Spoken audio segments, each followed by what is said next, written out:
आणि नाशिकमध्ये पावसाचा जोर रात्रीपासून वाढत असून नाशिकच्या घाटमाथ्यांसह धरणांच्या पाणलोट क्षेत्रामध्ये पाऊस जोरदार पडतोय।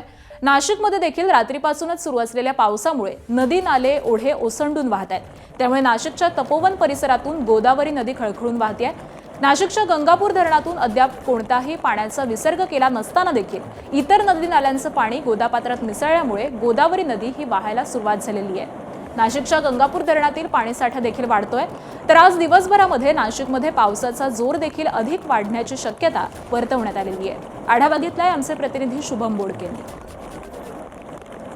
नाशिकमध्ये काल रात्रीपासून पावसाला जोरदार सुरुवात झाली आहे आणि नाशिकच्या त्र्यंबकेश्वर, इगतपुरी यासह पेठ या घाट माथ्यांवर पावसाचा जोर हा वाढता आहे। आणि त्यामुळे आपण जर बघितलं तर सध्या नाशिकमधल्या अनेक ठिकाणच्या भागांमध्ये आता पाऊस पडत असल्याने नाशिकच्या गोदावरी नदी देखील खळखळून वाहू लागलेली आहे। खरं तर गंगापूर धरणातून अद्याप कोणताही विसर्ग केलेला नाही, मात्र जे नदी नाले ओढे त्यासोबत नाशिकमधले काही ज्या नद्या आहेत, छोट्या मोठ्या नद्या आहेत, त्या नद्यांचं पाणी आता या गोदावरीमध्ये मिळतंय। आणि त्या ठिकाणाहून आपण जर बघितलं तर नाशिकच्या तपोवन परिसरामधून अशा पद्धतीनं खरं तर नाशिकमधली गोदावरी नदी ही या ठिकाणी खळखळून वाहताना पाहायला मिळते। एकूणच आपण बघतोय नाशिकमध्ये आज खरं तर मोठ्या प्रमाणात पाऊस होईल असा अंदाज जो आहे तो वर्तवण्यात आल्यानंतर ढगफुटी सदृश्य पावसामुळे कोणत्याही त्या ठिकाणी आपत्तीजनक परिस्थिती निर्माण होऊ नये यासाठी खरं तर आपत्ती व्यवस्थापन कक्ष हा मध्यरात्रीपासून देखील त्या ठिकाणी खरं तर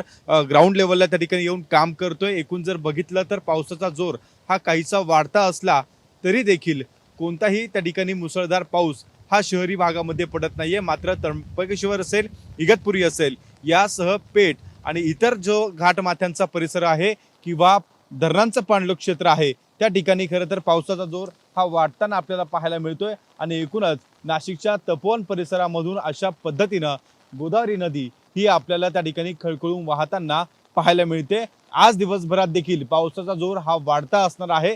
त्यामुळे एकूणच नाशिकमधल्या गंगापूर धरणातला पाणीसाठा हा देखील त्या ठिकाणी वाढताना पाहायला मिळणार आहे। नाशिकच्या नांदूर मधमेश्वर धरणातून देखील पाण्याचा विसर्ग हा त्या ठिकाणी टप्प्याटप्प्याने सुरू करण्यात आलाय। कॅमेरामन धनंजय दारुंडेसह शुभम बोडके, एबीपी माझा, तपोवन, नाशिक।